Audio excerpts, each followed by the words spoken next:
L'équipage d'un avion de passagers cherche l'aéroport en vain. Look carefully. La pluie rend la visibilité nulle. Inside, missed approach. Go around. Plus de 200 passagers sont à bord. J'ai aperçu une énorme boule de feu. Les enquêteurs cherchent des indices. Une pièce d'équipement manquante est-elle responsable de l'écrasement? Selon moi, c'était extrêmement irresponsable.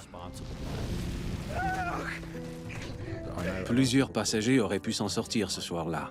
J'en suis convaincu et rien ne me fera changer d'avis.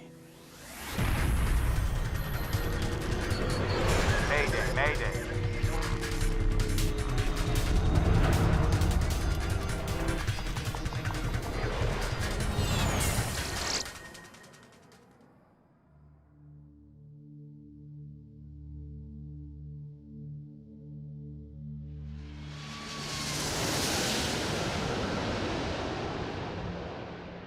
Nimitz Hill, Guam, le 5 août 1997. C'est ici que les Américains ont déclenché leur redoutable offensive contre le Japon pendant la Seconde Guerre mondiale. La paix y règne maintenant depuis plus de 50 ans.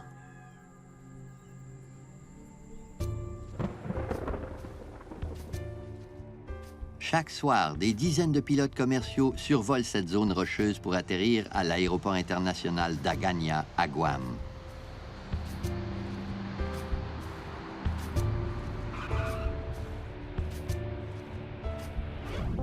Les vols proviennent des aéroports de l'Asie.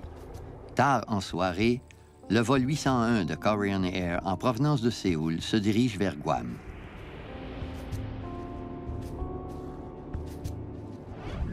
Le commandant Park Yong-chol, 42 ans, est aux commandes de l'appareil. Park est un ex-pilote des forces aériennes et conduit des Boeing 747 depuis plus de 6 ans. 4 mois auparavant, le président de Korean Air a récompensé Park pour avoir bien réagi lorsque le moteur de son Boeing 747 a calé à basse altitude. Les passagers sont pour la plupart des touristes coréens, japonais et occidentaux en route vers les plages magnifiques de Guam. Guam est un territoire non incorporé des États-Unis. La superficie de la petite île est de moins de 6000 km², mais les plages y sont nombreuses.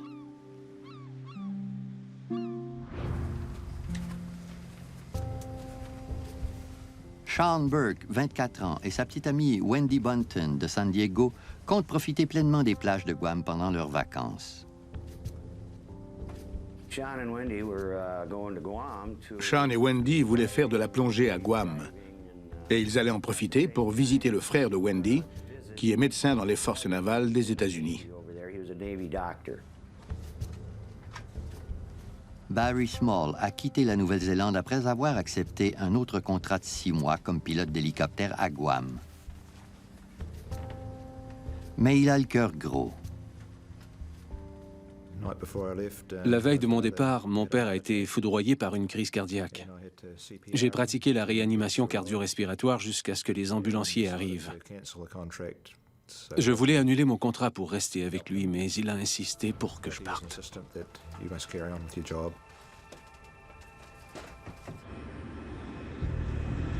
L'appareil est à quelques heures de Guam lorsque la quiétude du vol est interrompue.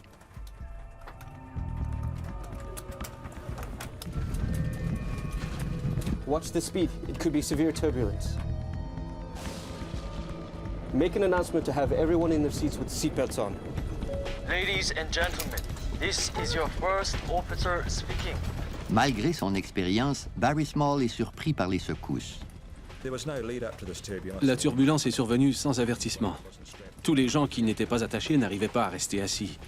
Les compartiments à bagages faisaient beaucoup de bruit. Les objets qui s'y trouvaient menaçaient de se briser. Les secousses étaient extrêmement violentes.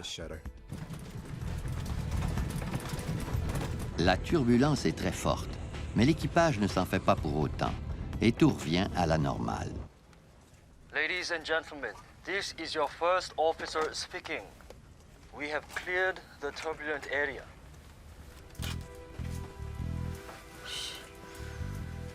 Mais certains des passagers demeurent agités. It's okay, Rika. We'll be there soon. Ma'am, if you don't mind, I'm gonna move this duty-free up here for you.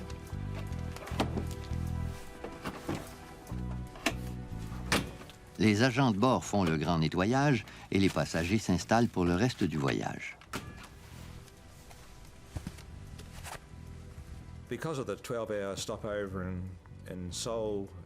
J'avais fait escale à Séoul pendant 12 heures. Plus la température s'élevait, plus je me sentais inconfortable. J'ai retiré mes chaussures pour me mettre à l'aise.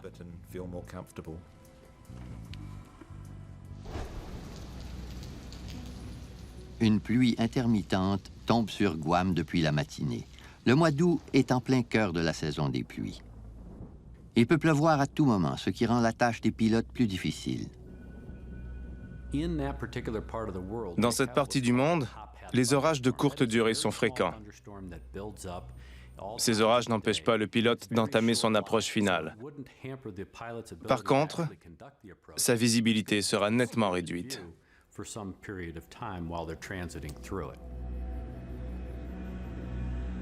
Peu après 1 heure, le vol 801 entre en communication pour la première fois avec Kurt Mayo, le contrôleur aérien de l'aéroport de Guam. Guam Center, Korea 801, leaving level 410 for 2600. Korean Air 801, roger. L'équipage n'est pas le seul à se préparer pour l'atterrissage. Après 3 heures de vol, les passagers sont impatients d'arriver à l'aéroport.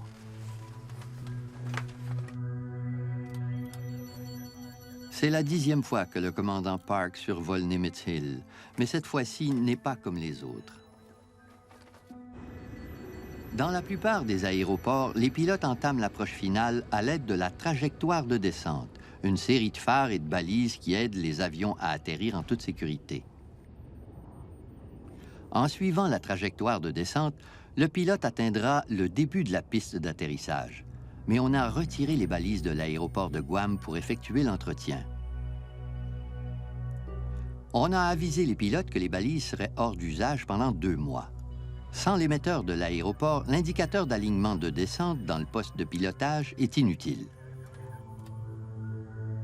Il est rare que les avions atterrissent sans l'aide de la trajectoire de descente, mais c'est possible.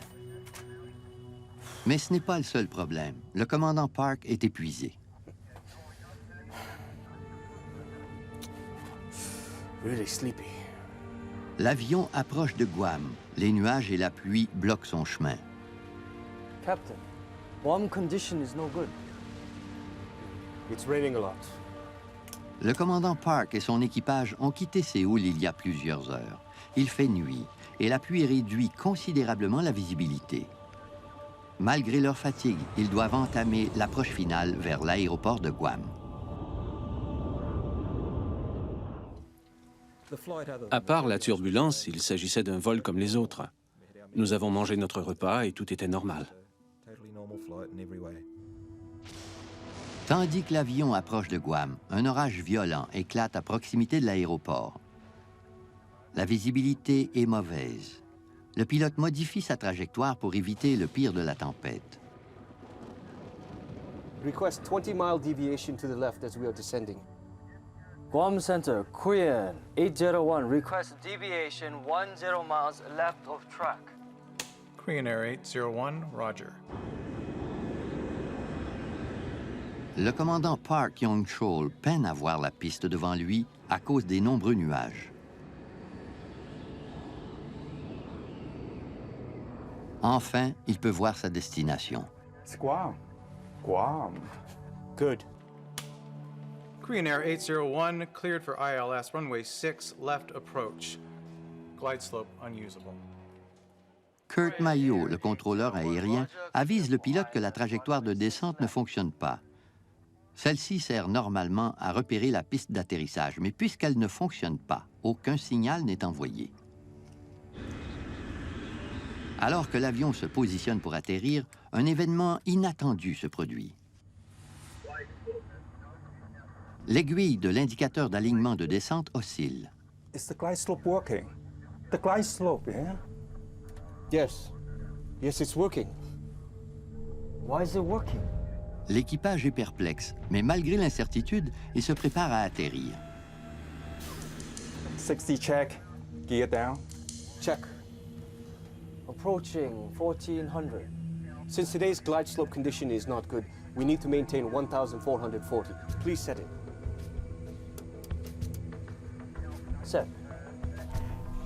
À 1h40 du matin, le contrôleur aérien Kirk Mayo entre de nouveau en communication avec l'équipage du vol 801. Korean Air 801, contact the Ganya Tower 118.1.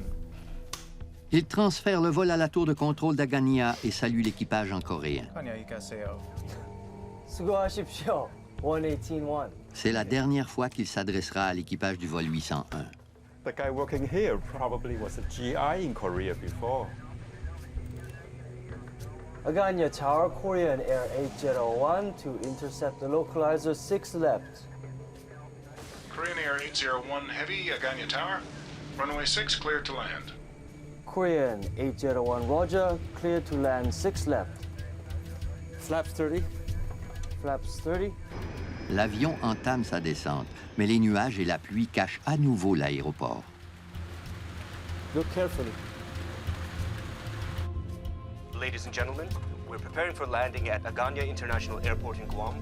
Please return your seats to the upright position, fasten your seatbelts, and prepare for landing. Set 560 feet. L'avion descend. L'équipage s'attend à voir l'aéroport dans quelques secondes, mais la pluie nuit énormément à la visibilité.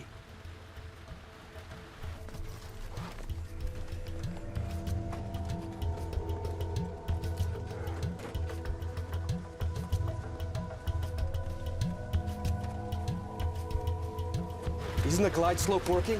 Wiper on. Puis, une voix retentit dans le poste de pilotage. C'est le dispositif avertisseur de proximité du sol qui signale que l'avion est à 150 mètres du sol, mais l'aéroport reste introuvable.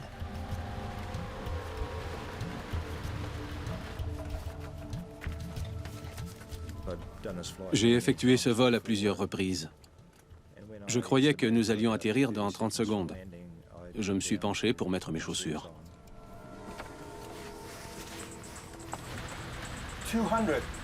L'avion est à 60 mètres du sol et l'équipage ne voit toujours pas la piste d'atterrissage. Le temps s'écoule. Let's make a missed approach. Not inside. Not inside. Missed approach. Go around. Go around. Perhaps.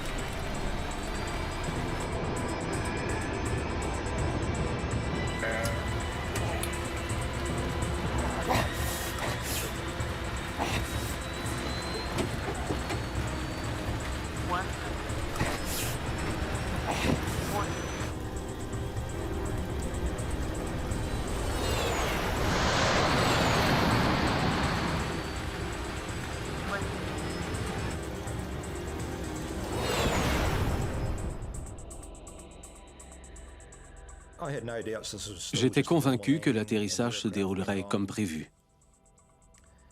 Je sentais que l'avion ralentissait beaucoup, mais je ne craignais rien pour autant.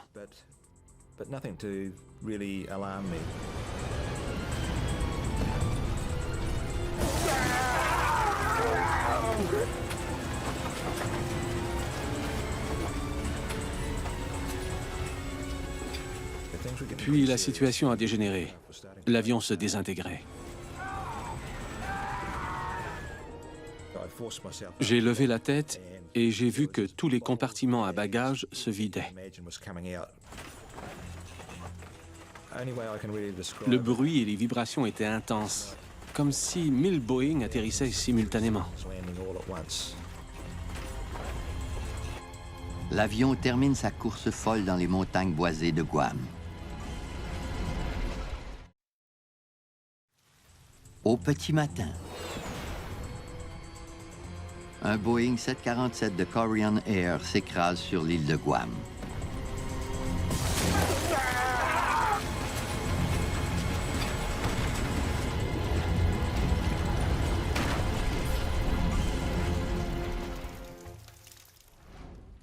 Mais pour les quelques survivants, les malheurs ne font que commencer.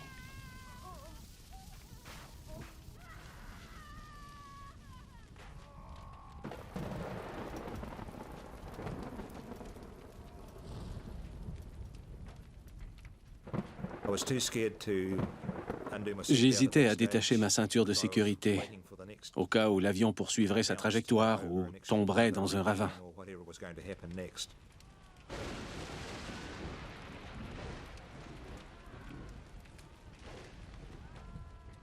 Par miracle, Rika Matsuda, une fillette de 11 ans, a survécu sans subir de blessures.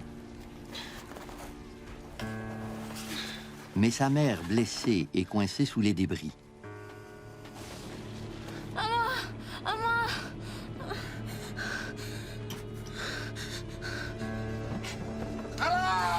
Barry Small est blessé et terrifié à la vue des flammes qui menacent de ravager l'appareil. La lueur des flammes était si vive que j'ai pu me frayer un chemin dans l'avion.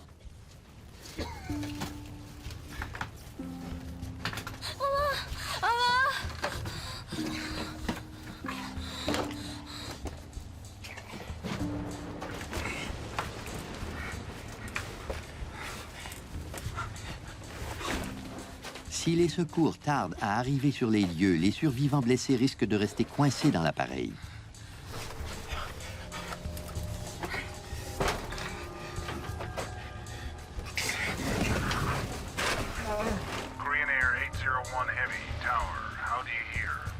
Il n'y a aucun survivant dans le poste de pilotage, mais les autorités aéroportuaires ignorent tout de la catastrophe.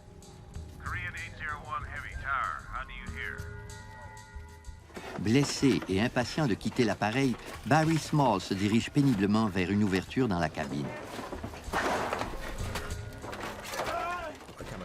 J'ai croisé un obstacle, mais je n'avais pas le choix de passer par là puisque c'était le seul endroit où il n'y avait pas de flammes.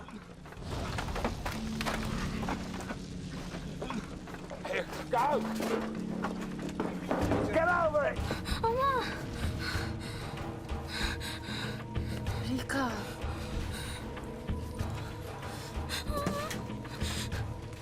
La mère de Rika implore sa fille de quitter l'appareil. Go. Go. Go. Go now. Get out of here. Go. Le feu se propage rapidement. Les survivants tentent de s'échapper, tandis que les secours ignorent toujours que l'avion s'est écrasé.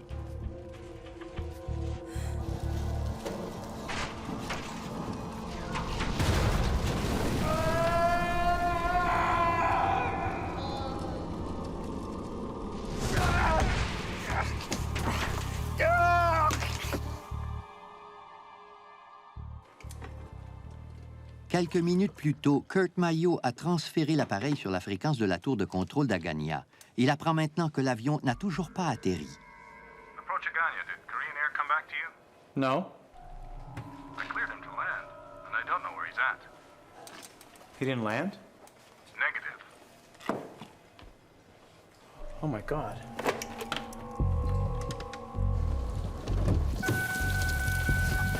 Quelques minutes plus tard, Chuck Sanchez, le chef des pompiers, part à la recherche de l'appareil. On ignorait où s'était écrasé le Boeing 747. Était-il sur l'île ou dans l'océan? Qu'est-ce qu'on fait?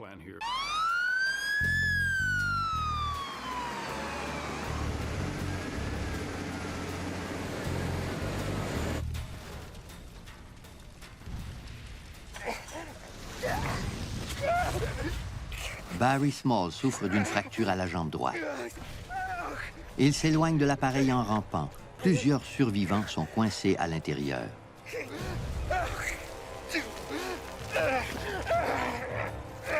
J'avais l'impression d'être sur un champ de bataille, comme dans un film. Il y avait des explosions tout près de moi et les flammes passaient au-dessus de ma tête. Les débris enflammés atterrissaient près de moi. J'ai peine à décrire la scène. Un seul chemin permet de se rendre sur les lieux de l'accident. Les secours doivent emprunter une voie d'accès parallèle à Nimitz Hill. Les secours filent vers l'appareil, mais se butent à un obstacle de taille. Un pipeline endommagé lors de l'écrasement obstrue la voie d'accès. Impossible de le contourner. Mis au courant de la catastrophe, le gouverneur de Guam, Carl Gutiérrez, vient prêter main forte au secours. Engine Company 7, get this thing out of the way. You guys, get the medikits and come with me. Nous nous sommes arrêtés le plus près possible des lieux avant de nous emparer de nos lampes de poche pour continuer à pied jusqu'à l'appareil.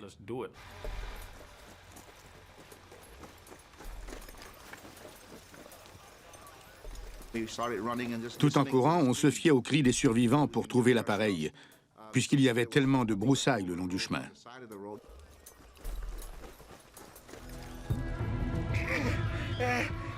Sur les lieux, l'incendie ravage l'appareil.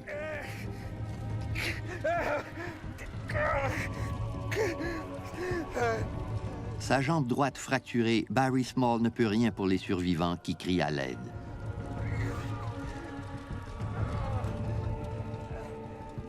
J'ai passé la nuit allongé sur le sol. J'entendais les gens hurler dans des langues étrangères. Leurs cris étaient perçants. Puis plus la nuit passait, plus l'incendie se propageait.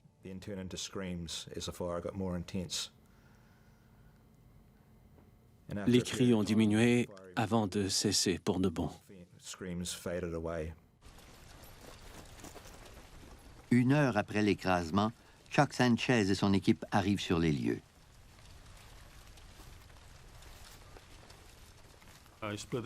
J'ai séparé mes hommes en deux équipes.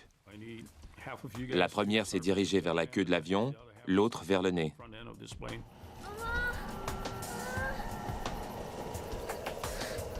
Carl Gutiérrez, le gouverneur de Guam, aperçoit Rika Matsuda, seule, qui cherche sa mère.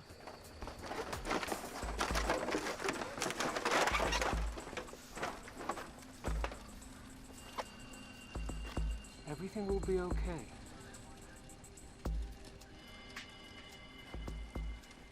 Je n'osais pas la quitter. Un lien immédiat s'est créé entre cette fillette et moi. Chuck Sanchez, le chef des pompiers, découvre Barry Small étendu dans l'herbe. Il a placé son manteau sous ma tête pour me soulager.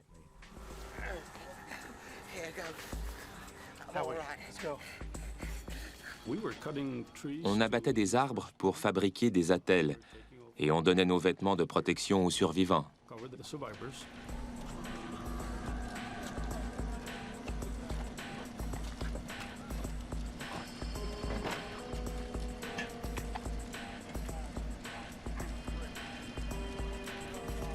Les sauveteurs savent qu'ils ne sauveront pas tous les passagers. Mais Chuck Sanchez refuse d'abandonner. Il envoie ses hommes fouiller les débris de l'appareil. Group 2, start at the tail and work forward. Go.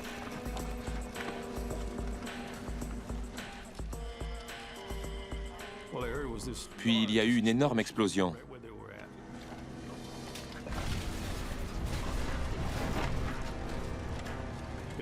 Je craignais d'avoir perdu mes collègues.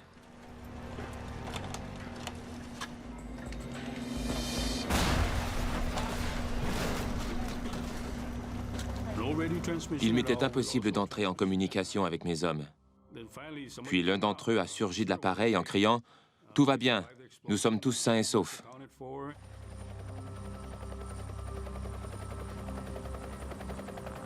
À l'aube, les secouristes constatent enfin l'ampleur des dégâts.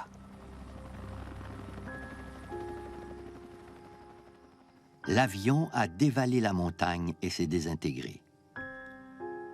Il n'y a que 26 survivants.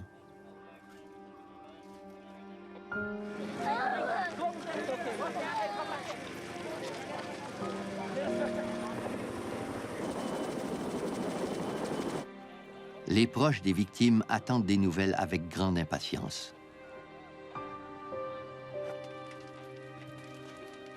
Plusieurs des cadavres sont méconnaissables. La plupart des passagers sont coréens.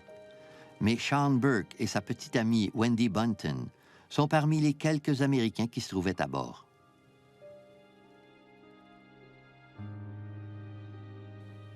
Les parents de Sean Burke reçoivent un appel leur apprenant la nouvelle de l'écrasement. Suite à cet appel, la belle-mère de Sean Burke ne sait toujours pas s'il est mort. Sean aurait pu être brûlé et être inconscient dans un hôpital. On voulait se rendre là-bas pour le ramener à la maison. La même pensée nous trottait continuellement dans la tête.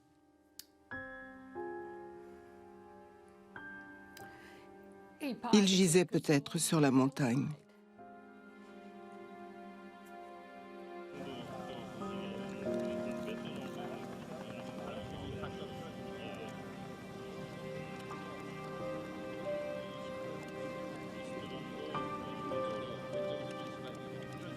Puisque l'île de Guam est un territoire américain, le Conseil national de la sécurité des transports est chargé de l'enquête sur l'accident. Greg Fate est l'enquêteur principal. Avant de commencer l'analyse des débris, il doit composer avec un autre problème.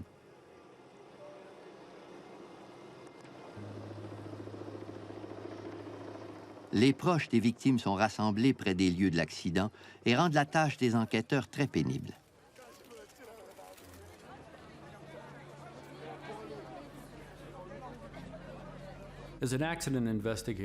Les enquêteurs d'accident doivent maîtriser leurs émotions, un peu comme les médecins dans les salles d'urgence. Ils voient la destruction et les ravages. Ils entendent les tristes histoires des victimes. Celles des enfants et des innocents sont particulièrement touchantes. Mais les enquêteurs doivent rester objectifs et maîtriser leurs émotions pour effectuer leurs tâches de façon efficace.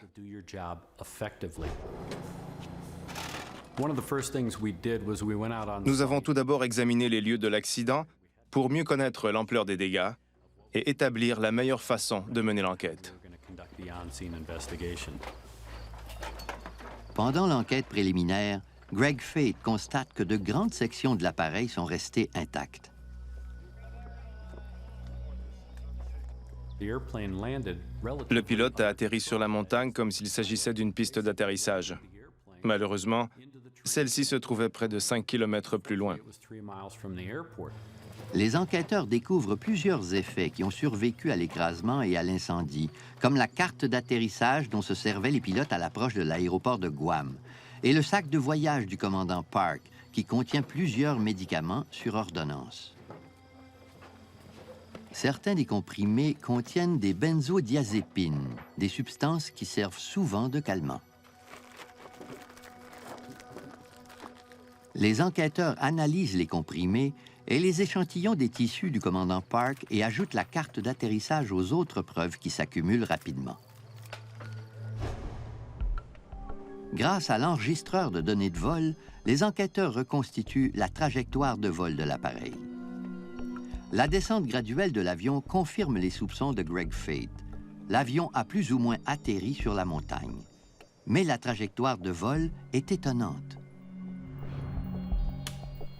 Korean Air 801 cleared for ILS runway 6 left approach. Glide slope unusable. Korean 801, Roger, clear for ILS runway 6 left. L'équipage du vol 801 sait que la trajectoire de descente ne fonctionne pas. Le pilote doit prendre les commandes de l'appareil manuellement. Le pilote doit amorcer la procédure de descente par palier. Il se trouve à une certaine altitude, disons de 610 mètres, et lorsqu'il descend à un point déterminé par le DME, l'équipement de mesure de distance, il entame une deuxième descente vers un autre point déterminé par le DME. Si l'équipage suivait la procédure de descente par palier, sa trajectoire ressemblerait à un escalier. Mais après la première marche, le vol 801 a amorcé une longue descente progressive. L'altitude et la longueur des paliers sont calculés afin de prévenir les collisions. Si le pilote ne respecte pas les points déterminés par le DME, qui sont très précis, il risque de heurter un obstacle ou une montagne. Les enquêteurs ont aussi retrouvé l'enregistreur de conversation de poste de pilotage. Greg Fate et son équipe analysent ces enregistrements pour mieux comprendre les événements. Set 560 feet. Le commandant Park a ordonné à son copilote de descendre à 2 reprises, bien avant que ce soit nécessaire. L'enregistrement contient aussi d'autres indices. L'enregistreur de conversation du poste de pilotage nous a fourni énormément d'informations. Nous avons constaté que les membres de l'équipage semblaient épuisés. Le vol 801 était un vol nolisé et l'équipage travaillait à des heures inhabituelles. Ces hommes travaillaient normalement le jour et ils devaient maintenant travailler de nuit. Puisqu'il faisait noir, ils avaient sommeil. Selon le résultat des analyses, le commandant Park n'a consommé aucun calmant. Il n'y a aucune trace de médicaments dans son système. Les enquêteurs doivent déterminer pourquoi le commandant a omis de suivre les procédures normales lors de l'atterrissage. Greg Fay découvre un indice important grâce aux enregistrements des conversations. Is the glide slope working? The glide slope, yeah? Au cours de l'été 1997, un vol nolisé de Korean Air s'est écrasé en route vers l'aéroport international de Guam. Il n'y a que 26 survivants. Les enquêteurs sont étonnés en apercevant les débris. Il semble que l'avion ait tenté d'atterrir bien avant la piste d'atterrissage.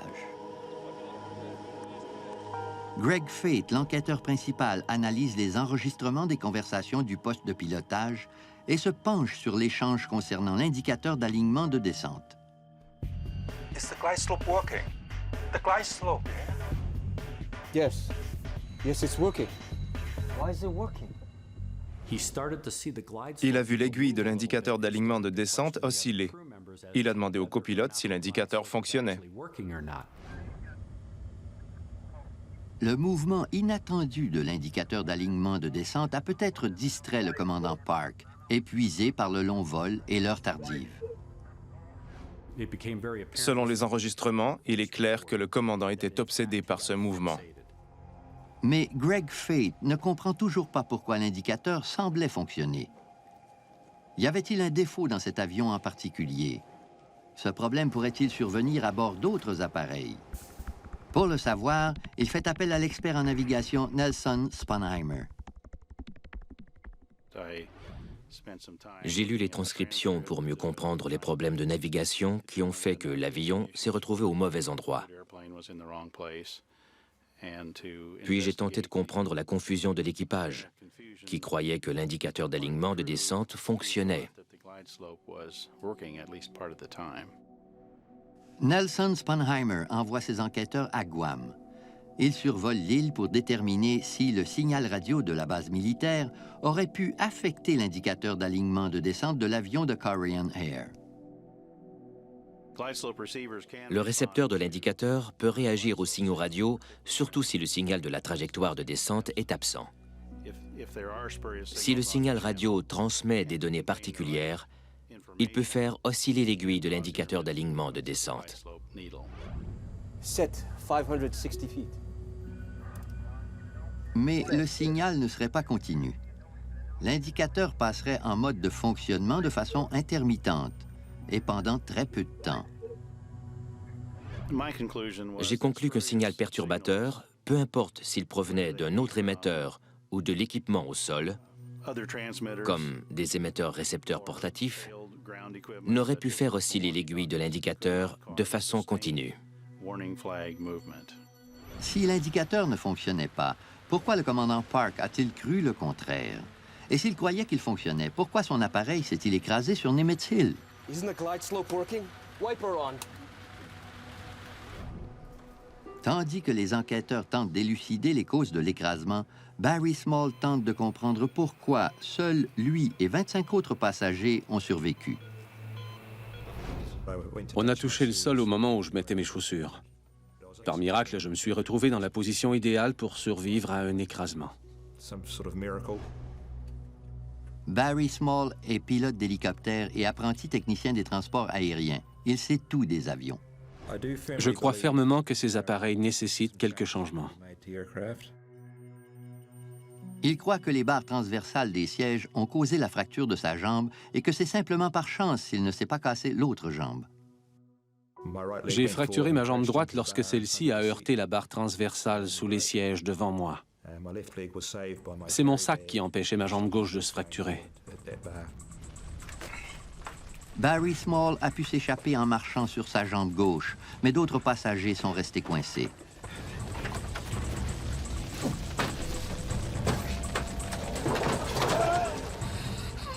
Puisqu'elle n'a que 11 ans, Rika Matsuda a les jambes plus courtes. Celles-ci n'ont donc pas heurté la barre transversale. Rika a pu s'échapper. Go now, get out of here. Mais sa mère est décédée. Barry Small est convaincu que l'incendie qui s'est propagé dans la cabine aurait pu être évité. Les compartiments à bagages contenaient plus de 462 litres d'alcool. Si l'avion avait été complètement rempli, il aurait pu y avoir 2 fois plus d'alcool à bord. Barry Small croit que l'alcool a pris feu à cause des conduites d'oxygène dans le plafond de l'appareil. Selon lui, l'incendie aurait pu être évité.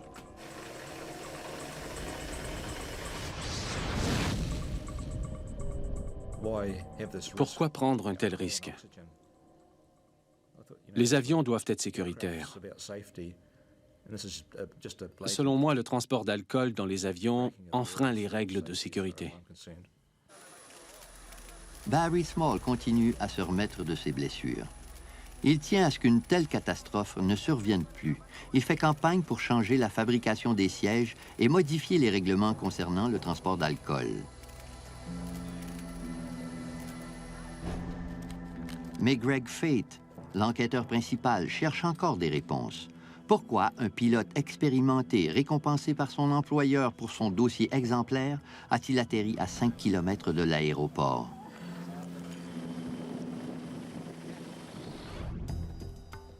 L'enquête se poursuit.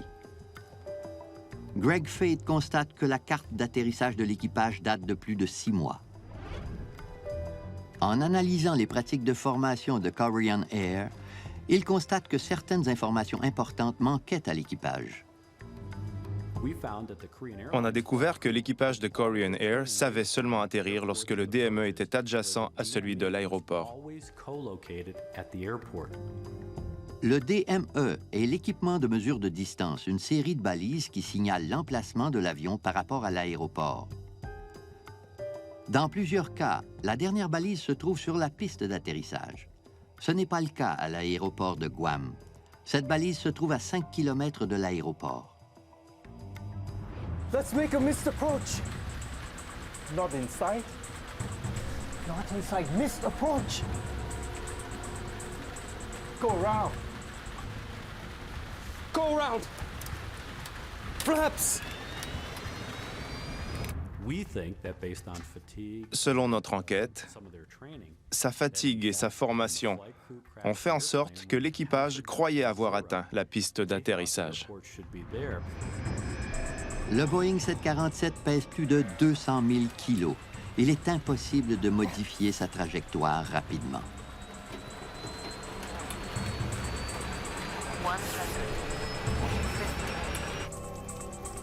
Aveuglé par la pluie et se fiant à son équipement, l'équipage du vol 801 croyait se diriger vers la piste d'atterrissage. Lorsqu'il s'est rendu compte de son erreur, il était déjà trop tard.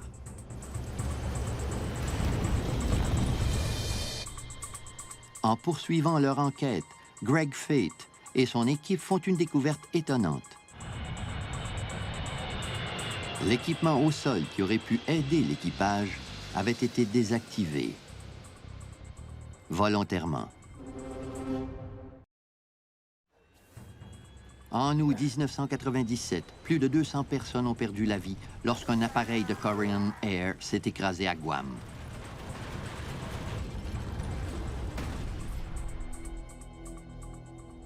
Le rapport final des enquêteurs est publié plus de 2 ans après la catastrophe. Il blâme les pratiques de formation de Korean Air et le fait que les pilotes se sont trop fiés à l'automatisation de l'appareil. Il blâme aussi la FAA, l'autorité fédérale responsable de l'aviation civile aux États-Unis.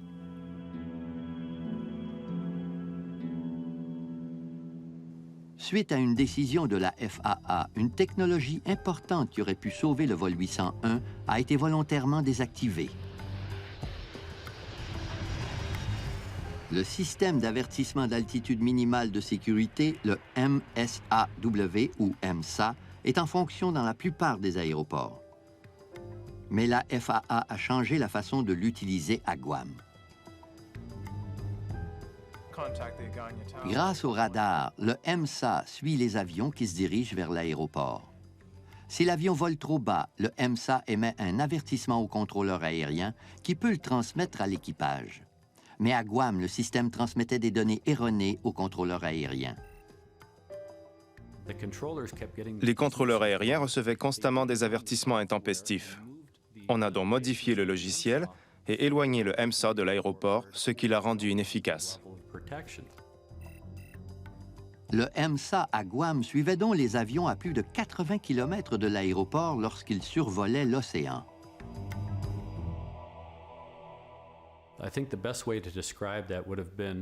Selon moi, c'était extrêmement irresponsable. Le système devait servir non seulement à protéger le contrôleur aérien, mais aussi les passagers. L'absence du MSA a décidé du destin de l'équipage et des passagers du vol 801. Si le système avait fonctionné, la catastrophe aurait pu être évitée. Sans le MSA, l'équipage n'avait aucune chance.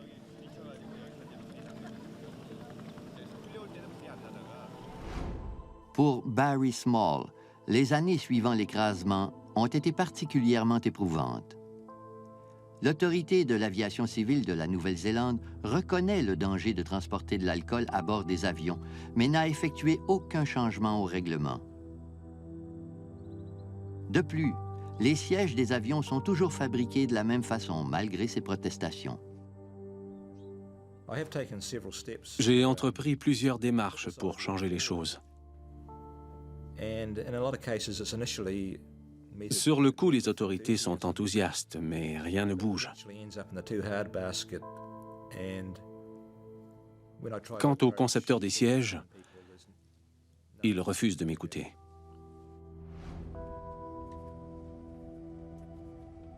On n'a jamais identifié les restes de Sean Burke. Wendy Bunton a été identifiée, mais les échantillons d'ADN prouvent seulement qu'un homme de race blanche se trouvait près d'elle.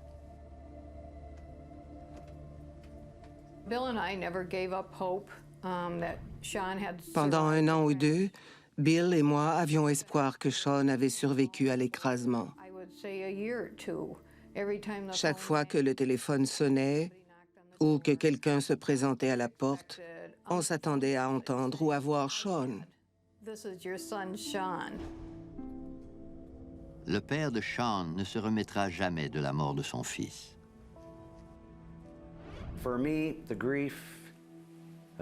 Je ne ferai jamais mon deuil. Je ressens encore la même tristesse, tous les jours. Tout le monde s'est remis de sa mort, et c'est normal. Mais je resterai inconsolable jusqu'à ce que nous soyons un jour réunis.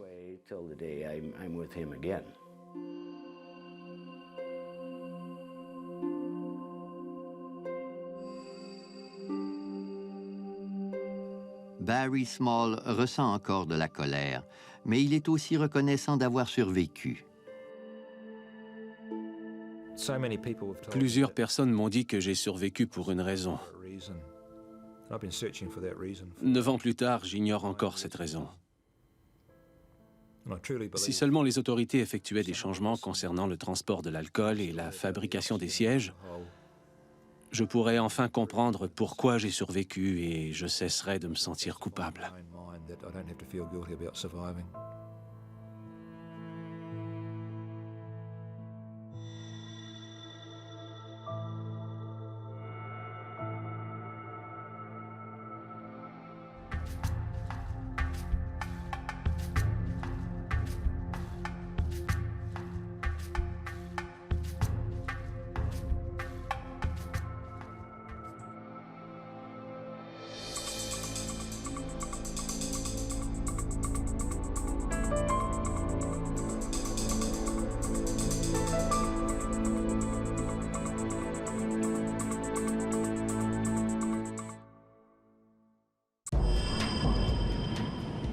pilotes d'un Boeing 737 éprouvent des ennuis. Ils sont aveuglés par la pluie. Dans la cabine se trouvent des représentants du gouvernement et des gens d'affaires importants.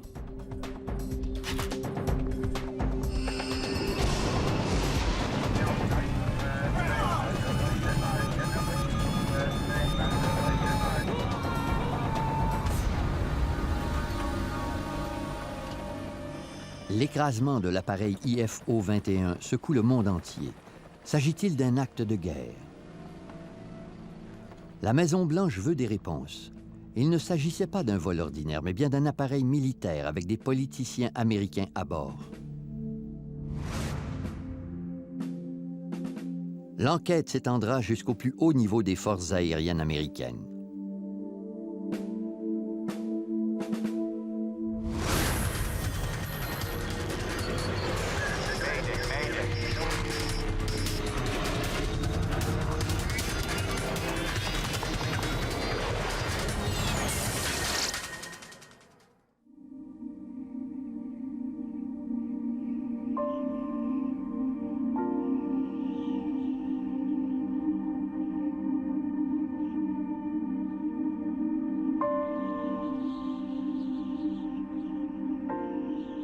Le mercredi 3 avril 1996, près de Dubrovnik, en Croatie. Il fait frais en cette journée printanière. La pluie s'abat sur l'aéroport. Un groupe de diplomates traverse la tempête, étant tant bien que mal de rester au sec. Ils font partie d'une délégation qui vient tout juste d'atterrir. Parmi eux se trouve le premier ministre de la Croatie et l'ambassadeur des États-Unis en Croatie, Peter Galbraith. Le vol vers Dubrovnik était terrifiant. La visibilité était nulle. J'étais ambassadeur en Croatie depuis 3 ans et j'avais effectué plusieurs déplacements du genre. Il s'agissait de l'un des vols les plus déplaisants de ma carrière. Le mauvais temps qui a rendu l'atterrissage de Peter Galbraith si pénible ne semble pas vouloir se calmer. D'ailleurs, les vols commerciaux en direction de Dubrovnik ont été annulés. Mais Peter Galbraith et ses collègues n'attendent pas un vol commercial. Ils sont ici pour accueillir le IFO-21, un appareil des forces aériennes américaines qui mène une mission délicate. L'avion est un Boeing 737 conçu pour transporter des passagers importants un peu partout dans le monde. Les forces aériennes possèdent une flotte de ces appareils. Les passagers ont tout à leur disposition pour gérer leurs affaires commerciales ou politiques. Aujourd'hui, la cabine est remplie de visiteurs de marque. Le chef du groupe est le secrétaire au commerce des États-Unis, Ron Brown.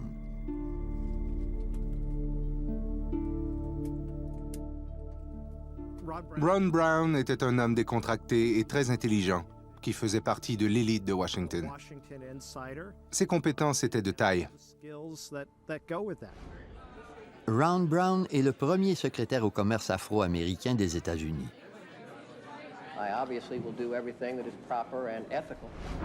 Ses fonctions l'obligent à se rendre dans l'une des zones les plus dangereuses au monde.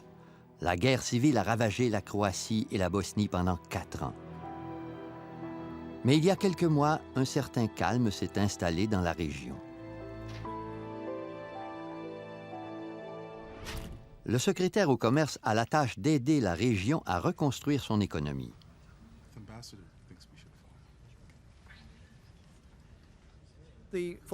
Les experts jugeaient que la paix ne durerait pas si la stabilité économique de la région n'était pas assurée. C'était très important. Le dernier arrêt de la journée s'effectuera à Dubrovnik, une ville côtière historique. Avant la guerre, Dubrovnik était un important attrait touristique. J'ai suggéré que Ron Brown se rende à Dubrovnik. Les Croates désiraient annoncer au monde entier que la ville était encore un attrait touristique important. J'ai donc cru bon d'y envoyer Ron Brown et sa délégation. Mais sous la pluie battante, Dubrovnik est à peine visible. Le brouillard obscurcit la ville et la magnifique côte de la mer Adriatique. Le IFO-21 est présentement au nord de Dubrovnik. Le commandant de bord est Ashley J. Davis. Ses collègues le surnomment AJ.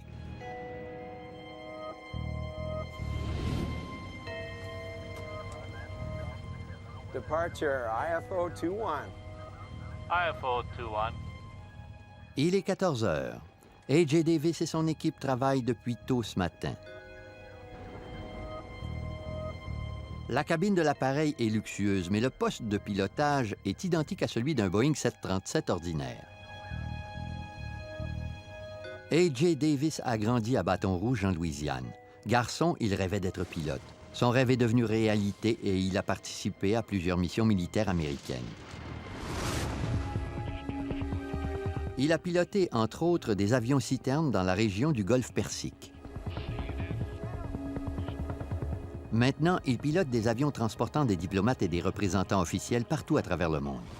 Il travaille beaucoup et est souvent séparé de son épouse et de ses 2 enfants qui habitent en Allemagne, à la base militaire américaine de Ramstein. Selon les grades des forces aériennes, Shelley Kelly est sergente technique. Aujourd'hui, elle agit comme agente de bord et s'occupe des besoins des passagers.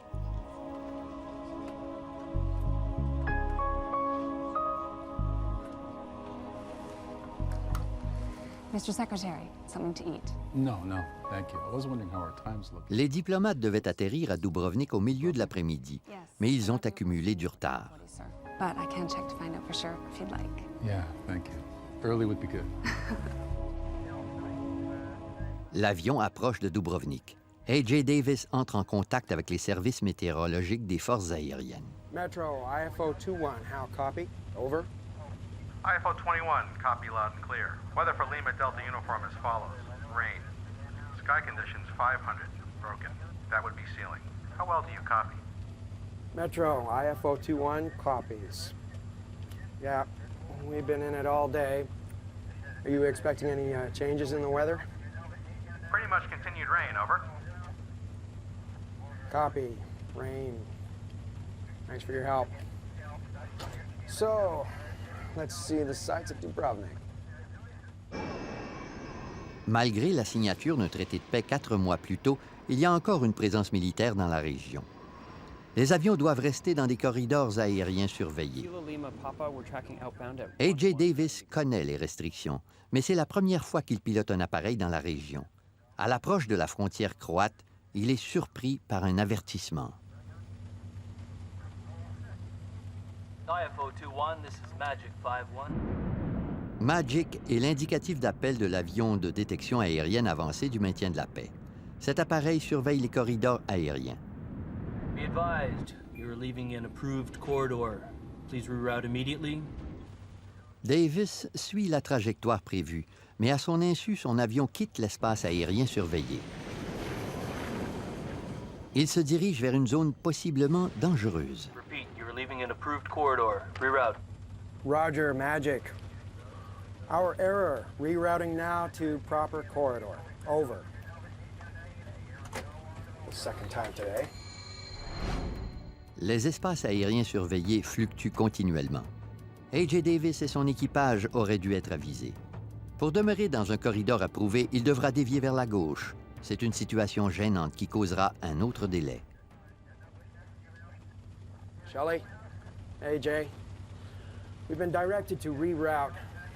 We'll be arriving about 15 minutes late at Dubrovnik. Apologies to all back there.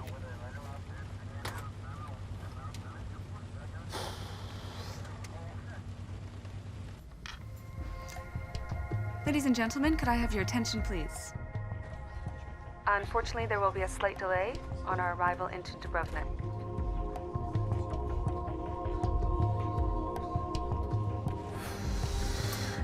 DVs aren't going to be happy at all. The weather ahead will probably slow us down even more. La pluie continue de s'abattre sur l'avion.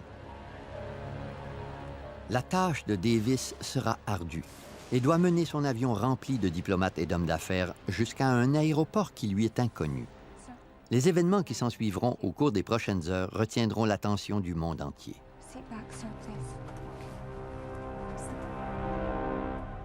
Dubrovnik approach, IFO 21, level 100. Dubrovnik approach, good afternoon. Maintain 10,000 feet for beacon approach. Runway 12. Okay, descending to 10,000 feet, IFO 21. Le temps est si mauvais que tous les vols commerciaux ont été annulés. Or, ce n'est pas que la météo qui inquiète l'équipage.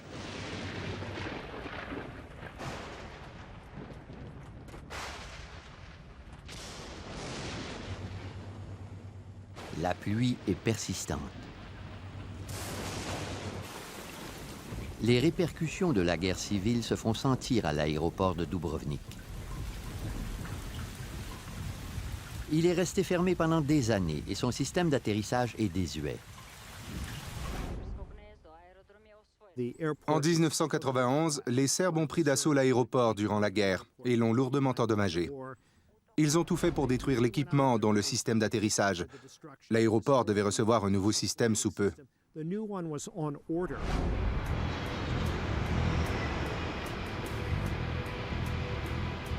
Les aéroports du monde entier profitent d'une technologie avancée pour aider les avions à atterrir et à décoller. Un radar Doppler surveille les tempêtes imminentes. Une trajectoire de descente aide les pilotes à stabiliser l'appareil avant d'atterrir.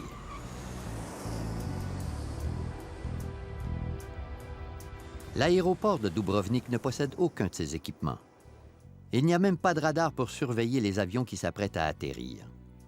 On y trouve plutôt des radiophares non directionnels pour guider les avions vers la piste. Il s'agit d'une technologie désuète dans le domaine de l'aviation. On retrouve plusieurs radiophares non directionnels aux États-Unis et ailleurs dans le monde, mais il s'agit d'une technologie désuète. D'ailleurs, on élimine présentement leur usage. Le système d'atterrissage à Dubrovnik comprend 2 radiophares au sol qui envoient des signaux à l'avion. Lorsque l'équipage reçoit les signaux, il consulte ses cartes pour établir la trajectoire vers l'aéroport. L'équipage du IFO 21 attend encore le premier signal lorsqu'il reçoit un appel. 9A CRO to IFO 21. IFO 21, I read you, 9A CRO, over. L'avion dans lequel se trouvait l'ambassadeur Peter Galbraith a atterri plus tôt à Dubrovnik. Le pilote chevronné connaît bien la région et désire prévenir l'équipage du IFO 21 des difficultés auxquelles il doit s'attendre. IFO 21, we landed about an hour ago. The weather was at minimum. Adjusting the wording to split if you have to execute the missed approach. Over. Roger, 9A CRO, we read you. Out. Mais les membres de la délégation n'apprécieraient guère un changement de trajectoire.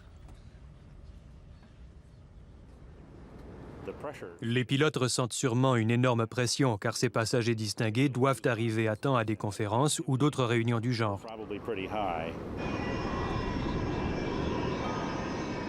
Alors qu'il approche de l'aéroport, Davis reçoit un autre appel du contrôleur de Dubrovnik.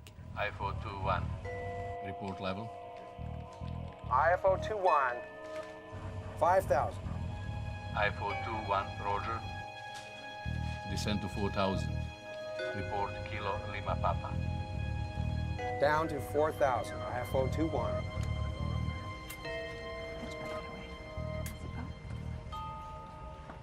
Sir. Thank you. L'équipage capte enfin le signal du premier radiophare. AH, at Kilo Lima Papa, we're tracking outbound at 119 degrees. 119 confirmed.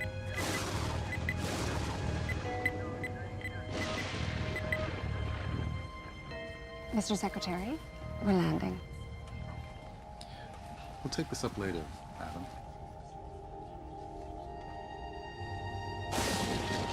It's not very broken up down there. I can't see through it. Tim? L'équipage ne peut voir le sol à travers les nuages. Il doit faire confiance à ses instruments de bord.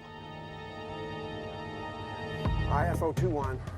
Sir, we are inside the locator, inbound. IFO 21, Roger. Cleared for beacon approach. Runway is wet. IFO 21. L'appareil est à moins de 12 km de l'aéroport.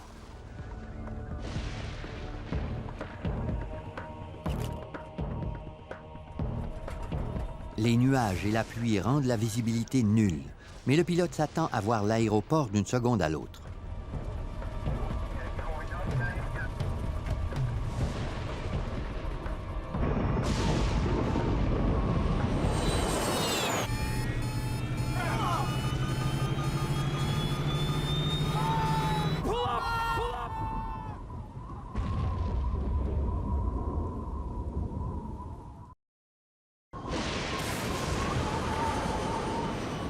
En avril 1996, un appareil des forces aériennes américaines se dirige vers l'aéroport de Dubrovnik, en Croatie. L'équipage se mesure à des pluies diluviennes depuis ce matin. À bord de l'appareil se trouvent des politiciens et des gens d'affaires. L'avion approche de l'aéroport lorsqu'il disparaît soudainement. I-421, do you read? Peu avant 15 heures, le contrôleur aérien de Dubrovnik perd toute trace du IFO 21. I-421, Dubrovnik approach, do you read? I-421, do you read? Sans un radar, impossible de repérer l'appareil. Le pilote se dirige peut-être vers un autre aéroport. I-421, do you read? Mais les minutes s'écoulent et on n'a toujours pas de nouvelles de l'appareil. Le contrôleur aérien de Dubrovnik ne prend aucun risque. Initiate emergency procures. On avise le premier ministre de la Croatie que l'avion manque à l'appel. Peter Galbraith attend aussi à l'aéroport.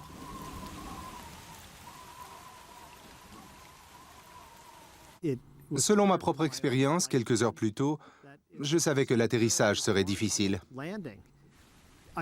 Je ne m'attendais pas à ce que le pilote tente d'atterrir à Dubrovnik. Puis le Premier ministre croate m'a annoncé que la tour de contrôle avait perdu tout contact avec l'appareil des forces aériennes. J'ai immédiatement appelé le centre des opérations du département d'État et j'ai exigé que les militaires américains entament immédiatement une mission de recherche et sauvetage. On avise toutes les tours de contrôle des environs.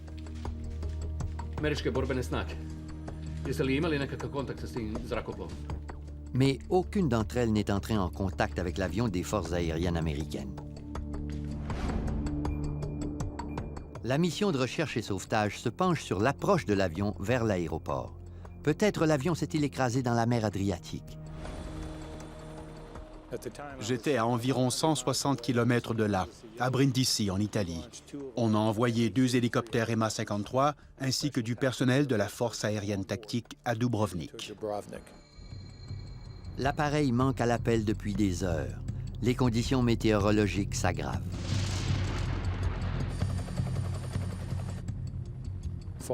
Il y avait du brouillard et des orages dans la région. La visibilité était nulle. Nos équipes tentaient de repérer l'avion dans la mer Adriatique.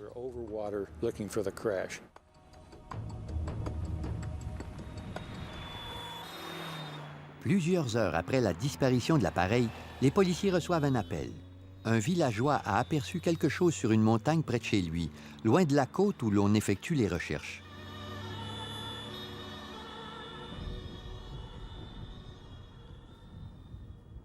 Nous sommes montés à bord de 2 véhicules, mais puisque le temps était mauvais, nous avons dû escalader la montagne à pied pendant près d'1 heure.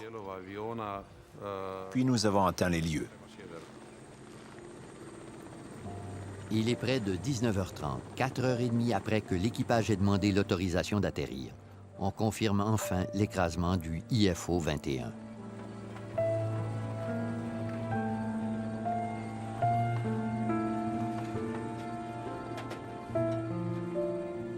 La nouvelle se rend rapidement jusqu'aux États-Unis. The crash site has been reached by Croatian police, and I've just received word that there's also a Croatian doctor on the scene. Seule la queue de l'appareil est intacte. Les débris et les corps des victimes jonchent la montagne. Nous escaladions les rochers et nous craignions de piétiner les corps. C'était une expérience extrêmement pénible. Jamais je ne l'oublierai.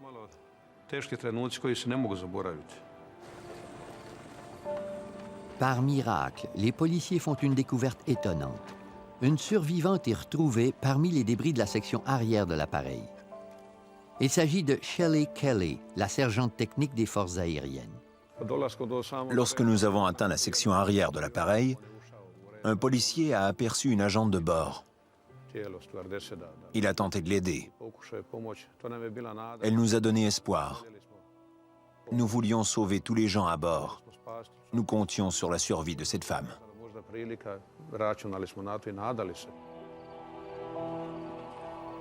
Malgré la noirceur, les policiers constatent que Shelley Kelly a besoin de soins immédiats pour survivre.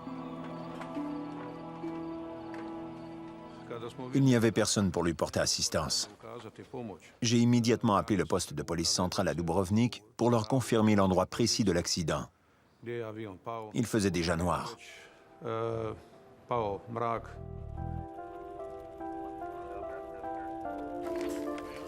Plus de 100 policiers et soldats croates fouillent la montagne St. John. Les militaires américains les joindront sous peu. Le commandant Mike Canavan est responsable de la mission de sauvetage américaine. J'ai croisé un major croate. Il allait nous guider jusqu'au sommet de la montagne. Il a aussi mentionné que plusieurs champs de mines se trouvaient sur notre chemin. Il lui faut près de 2 heures pour atteindre les lieux de l'accident. Nous marchions depuis un certain temps. Il faisait très noir. Puis, j'ai aperçu un objet au sol. En le regardant de plus près, j'ai constaté que c'était un moteur d'avion. Le mauvais temps empêche les hélicoptères d'atterrir sur la montagne. Mais les secours ne peuvent attendre le beau temps. Ils doivent évacuer Shelley Kelly immédiatement. Elle souffre d'une fracture à la colonne vertébrale et de plusieurs blessures graves causées par l'impact. Mais si elle survit, elle pourra peut-être aider les enquêteurs à éclaircir les circonstances de l'accident.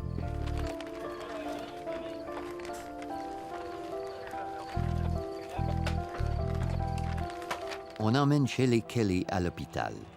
Pendant ce temps, les secours cherchent d'autres survivants.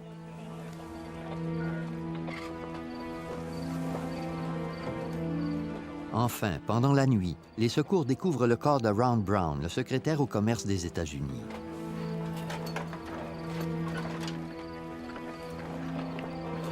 Les fouilles continuent, mais il n'y a aucun survivant sur la montagne. A.J. Davis et son équipage sont probablement morts sur le coup. Tous les membres de la délégation sont décédés.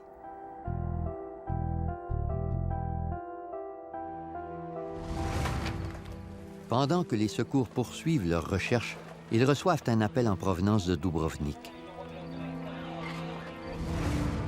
Shelley Kelly a succombé à ses blessures dans l'ambulance en route vers l'hôpital. Personne n'a survécu à l'écrasement du UFO 21. La pluie s'abat sur les montagnes de la Croatie. Un Boeing 737 s'est écrasé près de l'aéroport de Dubrovnik. L'appareil des forces aériennes américaines transportait les membres d'une mission commerciale. Les policiers et les militaires fouillent les décombres à la recherche de survivants, mais aucune des 35 personnes à bord de l'appareil n'a survécu.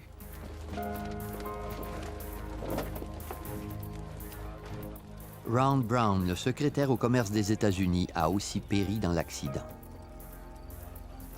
Dans la noirceur, les sauveteurs doivent maintenant s'attaquer à une nouvelle tâche. Mike Canavan est commandant au sein des opérations spéciales américaines. Lorsque nous avons constaté qu'il n'y avait aucun survivant, notre mission a changé. On n'avait personne à sauver. Il fallait récupérer les dépouilles.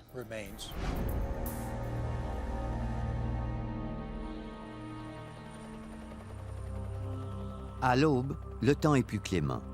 Peter Galbraith voit les lieux de l'écrasement pour la première fois.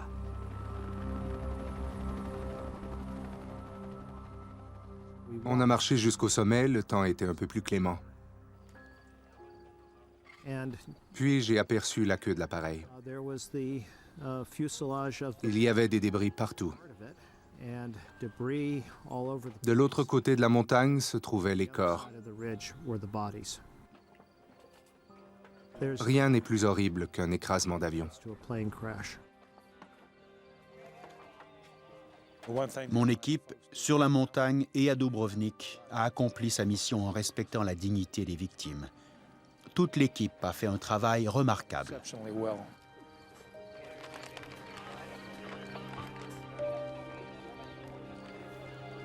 L'ampleur de l'accident soulève d'épineuses questions.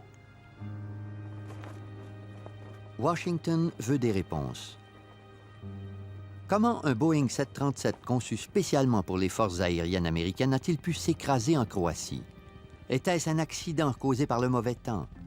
La guerre a ravagé la région. La cause de l'écrasement y est-elle reliée? Puisque les passagers étaient des fonctionnaires importants, les rumeurs abondent. Howard Swansea est l'un des nombreux experts impliqués dans ce dossier. Tous les accidents soulèvent des questions. Mais dans ce cas-ci, un membre important du gouvernement américain est décédé. Avant même de nous rendre sur les lieux, les médias avaient déjà beaucoup parlé de l'écrasement. Je voulais accumuler le plus d'informations et le plus de preuves possibles sur les lieux de l'accident. Dès le début, les enquêteurs subissent un revers. Il n'y avait ni enregistreur de données de vol, ni enregistreur de conversation de poste de pilotage à bord de l'appareil. Les avions militaires ne sont pas soumis aux mêmes règles que les avions commerciaux.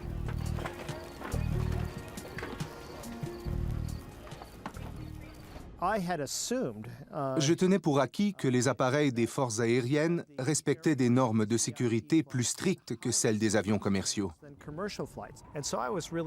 J'étais étonné d'apprendre qu'il s'agissait plutôt du contraire.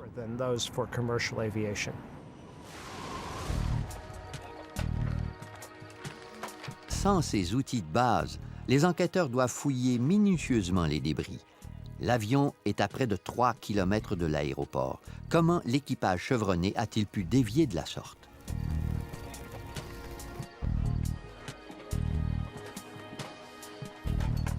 Pendant que Howard Swansea fouille les débris, Nelson Sponheimer analyse d'autres preuves. Expert en navigation aérienne, il reconstitue les dernières minutes du IFO 21. Pour retracer ces derniers moments, il se fie aux données de l'avion radar des forces aériennes des États-Unis qui patrouillait la région. IFO 21, this is Magic 51. Be advised, you're leaving an approved corridor. Please reroute immediately. Rerouting now to proper corridor. Over. Le pilote a quitté la zone surveillée pendant quelques moments, mais Sponheimer ne découvre rien d'anormal jusqu'à ce qu'il analyse de plus près les tout derniers instants du IFO 21. La piste radar que l'on m'a donnée provenait d'un système aéroporté d'alerte et de contrôle. Selon la piste radar, la phase de croisière s'est déroulée comme prévu jusqu'à environ 20 km de l'aéroport. Mais la dernière étape du vol n'a rien de normal. Pendant l'approche finale, l'avion a dévié de sa trajectoire. L'avion volait en ligne droite et se dirigeait vers les montagnes.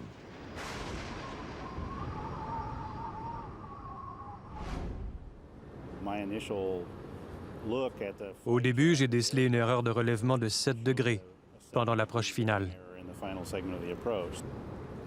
Sur une distance de plusieurs kilomètres, alors que l'avion circule à plusieurs centaines de kilomètres à l'heure, une erreur minuscule peut causer de graves ennuis.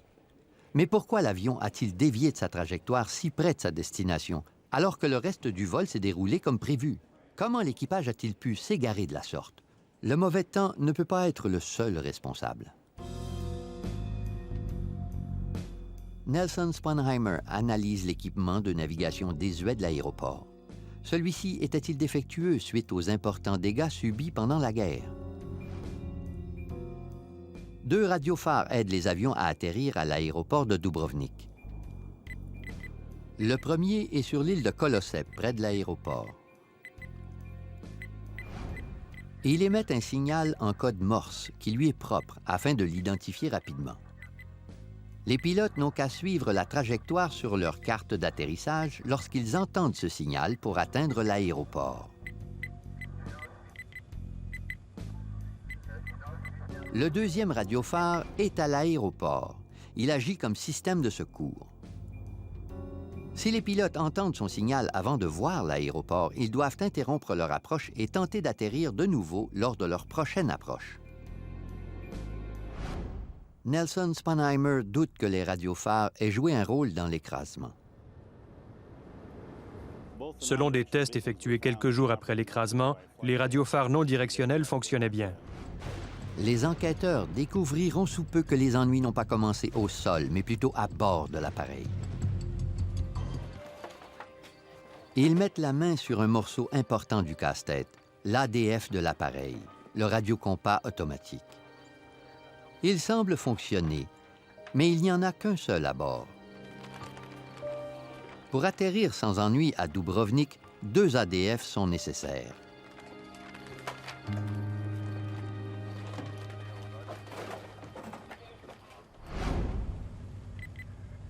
L'appareil capte les signaux émis par les radiophares au sol, mais il est possible d'en entendre qu'un seul à la fois. Avec un seul ADF, l'équipage peut entendre soit le radiophare sur l'île qui le dirige vers sa destination, soit celui de l'aéroport grâce auquel il peut savoir s'il l'a dépassé. Il ne peut entendre les deux simultanément. Il fallait 2 ADF dans l'appareil pour capter les 2 signaux, mais celui-ci n'en avait qu'un seul. Il ne pouvait donc pas entamer son approche finale adéquatement.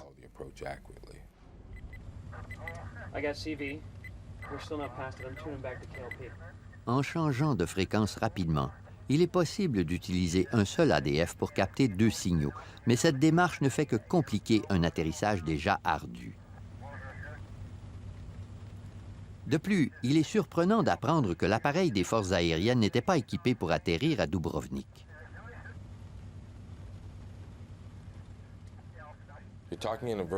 L'équipage avait très peu de temps pour effectuer son approche. Il était difficile d'écouter les signaux tout en établissant sa trajectoire. Sponheimer continue d'analyser la trajectoire de vol. Il porte son attention sur une courbe en S. C'est le genre de courbe que décrirait un appareil à la recherche du signal d'un radiophare non directionnel.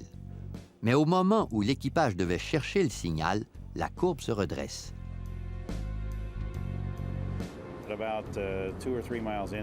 La trajectoire de vol pendant les 13 derniers kilomètres est en ligne droite. L'équipe semble ne plus faire confiance au système de navigation désuet. Sponheimer croit savoir pourquoi.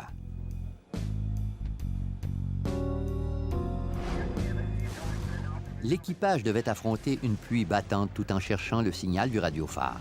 Sponheimer croit qu'il a choisi un moyen encore plus désuet pour repérer la piste, l'INS, le système de navigation par inertie.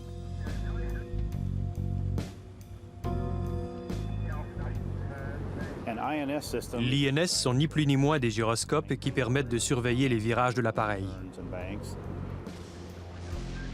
Après avoir pénétré une zone géographique particulière en début de vol, le système de navigation par inertie surveille tous les virages de l'avion. Il s'agit d'un circuit autonome qui risque cependant de causer de graves ennuis. Si les gyroscopes ne calculent pas précisément chaque mouvement de l'appareil, le pilote risque de dévier de sa trajectoire.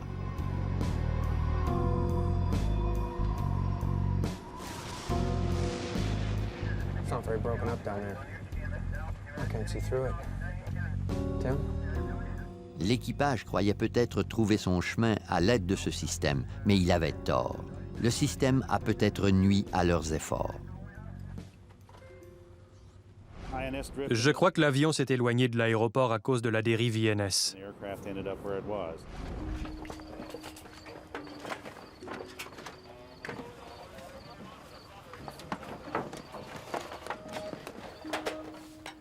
L'enquêteur Howard Swansea analyse la carte d'approche Jeppesen qu'utilisait l'équipage pour atterrir. Cette carte d'approche devait jouer un rôle important puisque la visibilité était nulle et l'équipage se fiait au système de navigation par inertie. Mais en analysant la carte de plus près, il remarque une anomalie. Une donnée importante, l'altitude minimum de descente est erronée. Le pilote peut apercevoir l'aéroport lorsqu'il atteint l'altitude minimum de descente.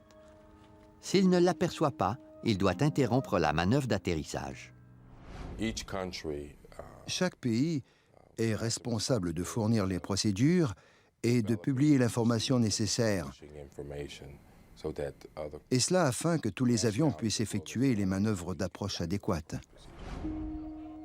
L'enquêteur Swansea constate que l'altitude minimum de descente sur la carte ne respecte pas les normes de vol américaines.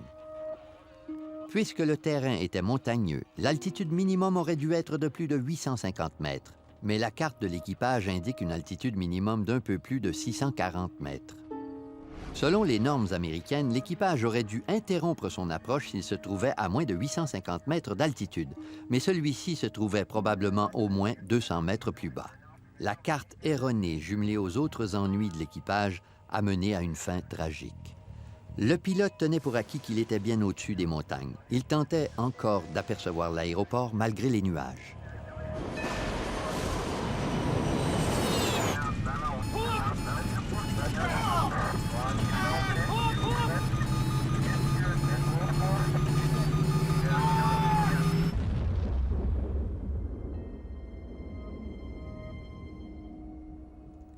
Mais pourquoi l'avion militaire n'avait-il pas l'équipement nécessaire pour atterrir à Dubrovnik?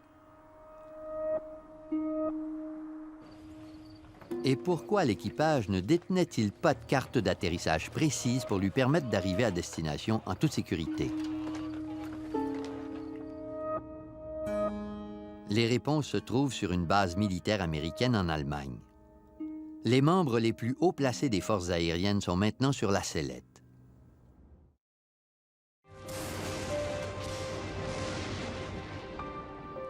Au printemps 1996, un avion des forces aériennes américaines s'écrase près de l'aéroport de Dubrovnik en Croatie.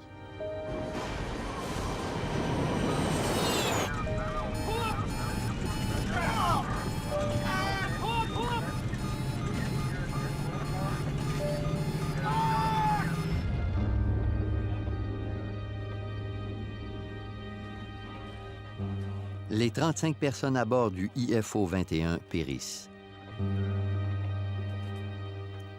L'appareil était un Boeing 737 conçu pour les forces aériennes.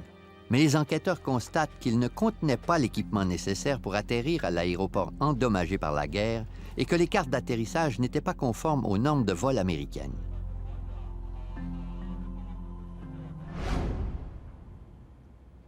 Pour comprendre pourquoi l'équipage tentait d'atterrir en des circonstances si dangereuses, les enquêteurs interrogent le colonel John Mazurowski, le commandant de groupe de l'escadre aérienne responsable du vol.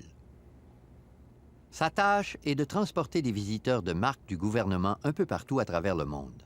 Mais l'argent se fait rare et le colonel Mazurowski doit répondre aux exigences de l'armée à l'aide d'un budget de plus en plus restreint. What I'd like to talk about now is the Jeppesen approach subject.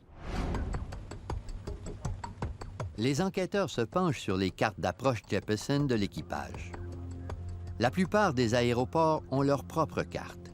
Grâce à ces cartes, l'équipage a accès à une foule d'informations, dont la marche à suivre en cas d'une approche interrompue. Mais l'enquêteur Swansea a déjà conclu que les cartes d'approche à bord de l'appareil n'étaient pas conformes aux normes de vol américaines. Les directives des forces aériennes sont claires.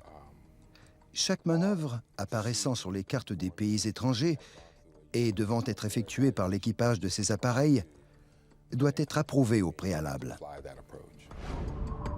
Les forces aériennes américaines n'avaient pas autorisé ces appareils à atterrir à Dubrovnik. Les cartes d'approche Jeppesen concernant cet aéroport n'avaient pas été analysées par les forces aériennes. Donc, les cartes n'étaient pas conformes aux règlements établis par le département de la Défense.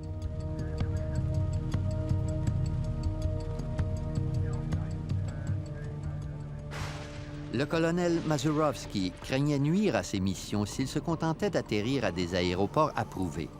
Il faut beaucoup de temps pour vérifier tous les aéroports. Il avait donc demandé une dérogation pour certains aéroports, dont celui de Dubrovnik. This Jeppesen approach waiver, what caused you to initiate this? It just seemed like we had been using these approaches for years. Safety didn't seem to be in question. Le département de la Défense n'a jamais accordé la dérogation ni approuvé les atterrissages à Dubrovnik. Malgré cela, les avions des forces aériennes ont continué à atterrir à Dubrovnik. Dubrovnik approach, IFO 21, level 100. Dubrovnik approach, good afternoon. Les normes de l'aéroport de Dubrovnik étaient désuètes. Le département de la Défense des États-Unis n'avait pas vérifié les cartes d'approche. Malgré tout, des membres haut gradés des forces aériennes ont permis les atterrissages à Dubrovnik et à d'autres aéroports non approuvés. In fact, none of them have been approved in this time frame. Not to my knowledge, sir. No.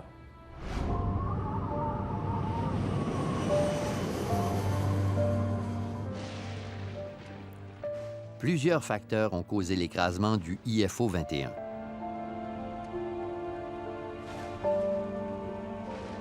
Dubrovnik approach, IFO 21, level 100. Dubrovnik approach, good afternoon. Maintain 10,000 feet for beacon approach. Runway 12. IFO 21. L'équipage affrontait le mauvais temps en tentant d'atterrir à un aéroport désuet qui lui était méconnu. Les cartes d'approche erronées n'ont fait qu'aggraver la situation.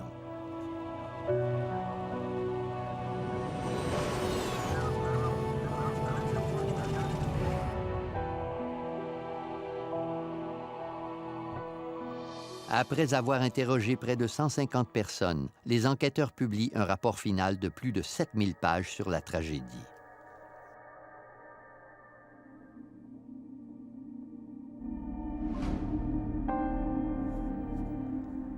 Le rapport jette le blâme sur plusieurs individus et institutions et mentionne spécifiquement la procédure d'approche aux instruments de l'aéroport de Dubrovnik. I got CV. Selon les enquêteurs, A.J. Davis et son équipage ont commis plusieurs erreurs de pilotage. Ils blâment aussi les hauts gradés des forces aériennes américaines qui n'ont pas obéi aux règlements dictés par le département de la Défense.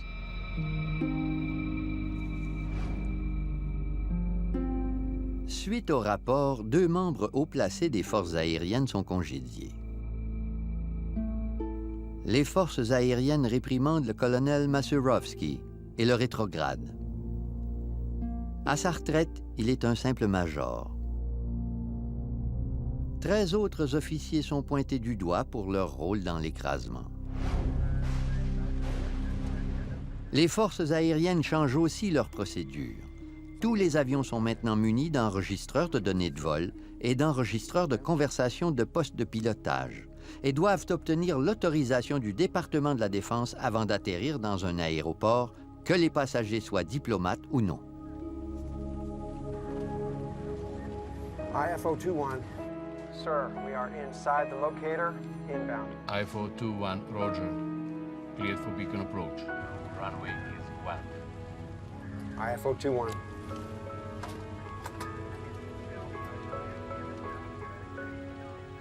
Le commandement des forces aériennes est tenu responsable de l'accident, mais ce sont le pilote, l'équipage et les passagers du IFO 21 qui ont payé le prix de la négligence du commandement de la 86e escadre aérienne.